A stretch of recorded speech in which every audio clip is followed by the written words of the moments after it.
Hello everybody, welcome back to our Reset Info channel. In today's video, I'll show you how to easily change the print settings on your Canon i-SENSYS MF657Cdw.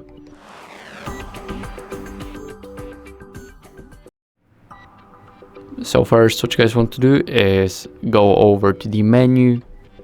Now let's go over to the function settings and click on common. Here we have the print settings. And as you guys can see, here we have auto delete suspended jobs, and here we can enable it, and we can also enable the time from 0 up to 240 minutes, which is 4 hours. And now I'll show you the second way of doing that. Now here, as you guys can see, we are at the web page of our printer. Let's go to system manager mode. Let me reload the site for you.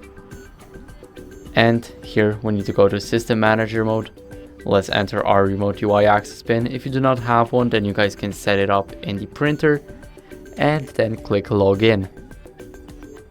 Now here, go to the settings and registration, and after that let's go to the function settings, click on common settings, and now here we will have the print settings. As you guys can see, let's click on edit right here and scroll down until we see print settings, and here we can enable it.